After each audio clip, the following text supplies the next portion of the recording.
Glória ao nome do Senhor. Para a nossa meditação nesta devocional, convido cada irmão, cada presente nessa assembleia, se estiver com a sua Bíblia, a acompanhar a leitura no Evangelho de Lucas, capítulo 9. Evangelho de Lucas, capítulo 9, a partir do versículo 10.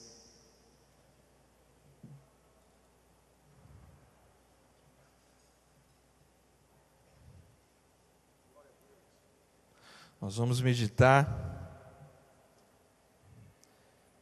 nesta tão conhecida passagem da multiplicação dos pães. O texto diz assim, em nome de Jesus: Ao voltarem, os apóstolos relataram a Jesus o que tinham feito. Então ele os tomou consigo e retiraram-se para uma cidade chamada Betsaida. Mas as multidões ficaram sabendo e o seguiram. Ele as acolheu e falava-lhes acerca do reino de Deus e curava os que precisavam de cura.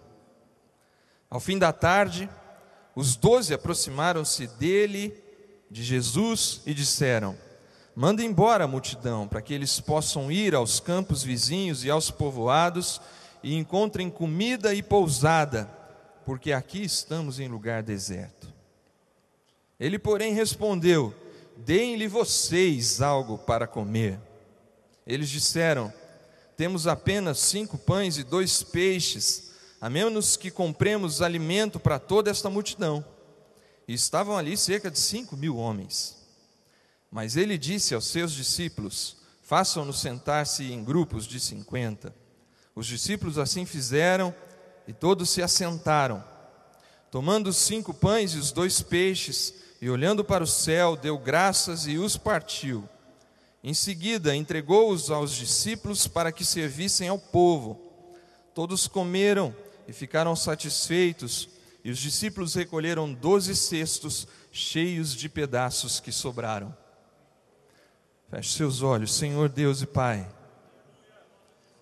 toda a honra e glória, Senhor, pertence somente a Ti. Não há outro Deus como Tu. Não há outro Deus tão maravilhoso, tão grande, tão poderoso. Aliás, não há nenhum outro Deus. Tu és único, Senhor, e a gente Te louva, a gente levanta as nossas mãos e pede que Tu toque nas nossas vidas nesta manhã, mais uma vez, como tem feito conosco durante toda esta assembleia. Obrigado, Senhor, pela oportunidade de estarmos aqui. Obrigado, Senhor, por tudo que Tu tens feito em nós e por nós. E agora, Senhor, estamos diante da Tua palavra, palavra que é viva e eficaz. E eu Te imploro, Senhor, que Tu nos dê coração disposto, mente aberta, ouvidos atentos para aquilo que Tu tens para nós nesta manhã. Fala conosco, Senhor, apesar e além das minhas limitações. Com o perdão dos nossos pecados e certos da Tua presença, que oramos no nome de Jesus. Amém. Os irmãos podem assentar.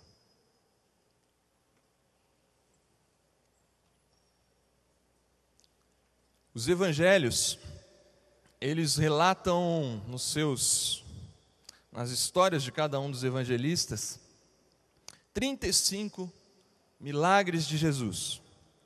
Pelo menos em todos os estudos que eu fiz, 35 milagres. O primeiro, famoso e conhecido da gente, lá em Caná da Galileia, a transformação de água em vinho. Até o último, considerado nessa lista, aquele que aparece lá em João, da pesca maravilhosa, quando ele se encontra com os discípulos depois da ressurreição, para ter um trato ali pessoal e específico com Pedro. Cada autor inspirado por Deus cada evangelista selecionou aqueles que mais dentro da inspiração divina se encaixava para cada público inicial que se dirigia a cada um dos 4 evangelhos. Muitos dos milagres de Jesus estão nos 3 evangélicos que nós conhecemos como sinóticos, Mateus, Marcos e Lucas. Alguns deles vão aparecer só em 2. Outros estão somente em um dos evangelhos, como por exemplo a ressurreição de Lázaro no evangelho de João. Só tem 2 milagres que estão nos 4 evangelhos. Um é o que acabamos de ler. O outro é quando Jesus tem que consertar uma falha do coração impulsivo de Pedro, quando ele corta a orelha do Malco lá em Getsemane.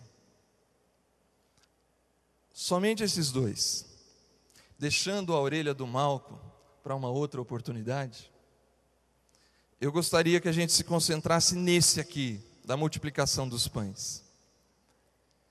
A gente olha para esse texto e quando eu me deparei com essa realidade, que ele está nos 4, algo de significativo tem nisso. Por quê? Que para os 4 evangelistas faz sentido contar a história de Cristo multiplicando os pães. O que esse evento tem que faz com que todos eles relatem esse fato, esse evento? E por que nesta manhã meditar sobre ele? Porque de repente Deus separou esse momento, um domingo pela manhã, aqui na Assembleia Geral do Presbitério, para que de alguma forma nós olhássemos para esse texto. Para a gente responder, se você permaneceu com a sua Bíblia aberta, a gente precisa rapidamente olhar para o capítulo 9. No capítulo 9 é quando Jesus, no começo do capítulo 9, Jesus reúne os seus discípulos, dá a eles poder e autoridade, diz o versículo 1, para expulsar demônios, curar doenças, e os envia a pregar o reino de Deus e a curar os enfermos. Ele diz para que eles não levem nada: bolsa, dinheiro, túnica extra, saco para dormir. Só manda que eles vão, e eles saem para fazer e cumprir a missão que Jesus dá para eles. A gente já pode começar a responder a segunda pergunta: por que meditar nesse evento hoje? Por que meditar nesse fato hoje, na multiplicação? Porque eu e você, todos nós aqui, somos enviados para uma missão no campo.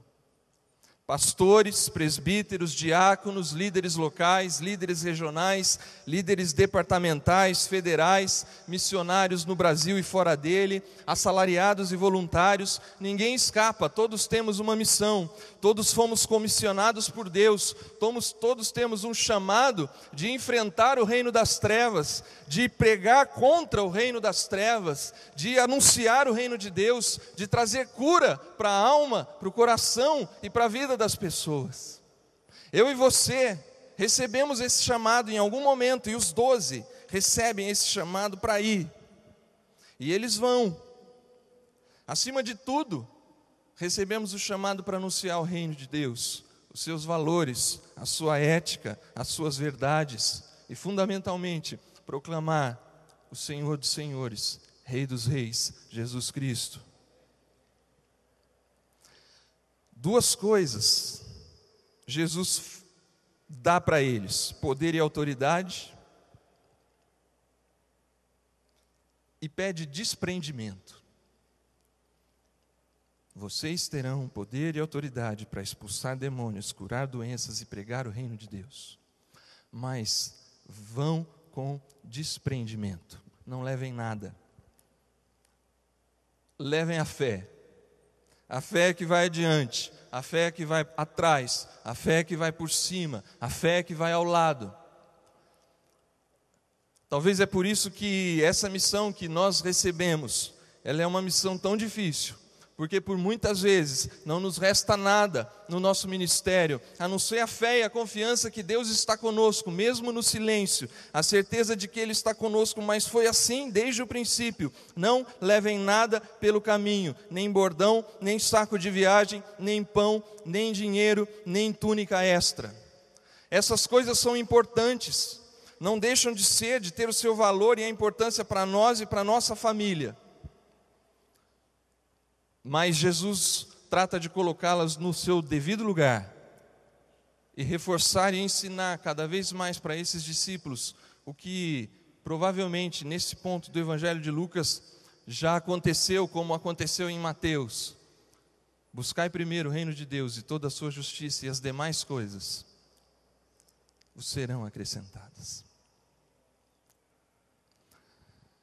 Coisas que precisam ser deixadas para trás, ter desprendimento e ir. Eu sei que cada um de vocês, muito mais do que eu, a maioria de vocês, tem deixado, tem se desprendido e tem entendido que o reino é mais.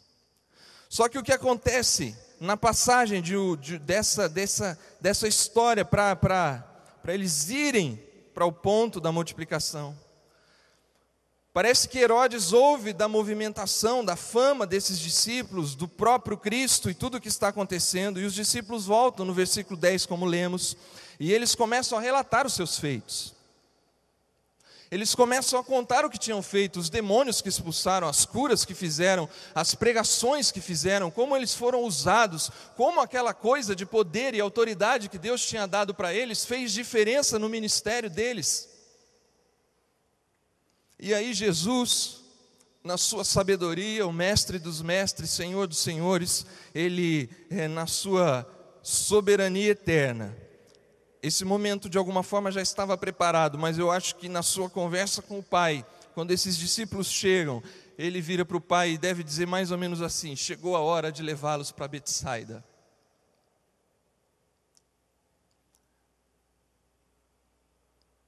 Quando eles voltam cheios de boas notícias, quando eles voltam vendo o ministério deles florescendo,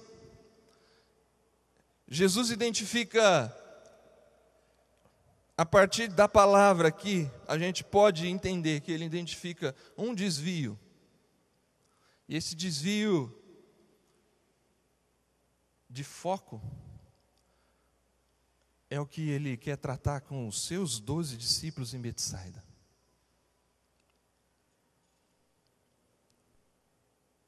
Eles não poderiam perder de vista o motivo pelo qual eles pregavam, curavam e expulsavam demônios. De alguma forma, para a gente que vive no ministério, de alguma forma, voluntariamente ou não, pode acontecer a mesma coisa no sentido de que a gente começa a dar mais valor para aquilo que a gente faz do que para quem a gente faz. A gente começa a olhar mais para aquilo que a gente faz como se isso fosse a missão em si, enquanto que Cristo os leva para Betsaida para mostrar que isso é um meio, é uma maneira, é como ele decidiu usar cada um dos seus 12, cada um de nós, mas ele não é o fim em si. O fim em si são as pessoas, o fim em si é a salvação das pessoas. Eu vim para que tenham vida e a tenham em abundância. Jesus disse que não veio para os sãos, mas veio para os doentes. Jesus disse que não veio para aqueles que se sentem encontrados, mas Jesus veio para os que estavam perdidos. Era hora de ir para Betsaida. Eu queria convidar cada um de vocês nesta manhã a acompanhar Jesus em Betsaida. Betsaida é a casa da pesca, a casa da caça. Esse é o significado. É interessante perceber que o Cristo de Belém, o homem que nasceu na casa do pão, vai junto com seus discípulos para a casa da pesca, para Betsaida. Ele sobe com seus discípulos para o norte do Mar da Galileia, num pequeno vilarejo, uma pequena vila de pescadores. Aliás, onde Pedro, André e Filipe provavelmente nasceram e construíram a sua história. Ele leva os seus discípulos para a origem. Ele leva os seus discípulos para um pequeno vilarejo. E lá ele tem algo a tratar com esses discípulos.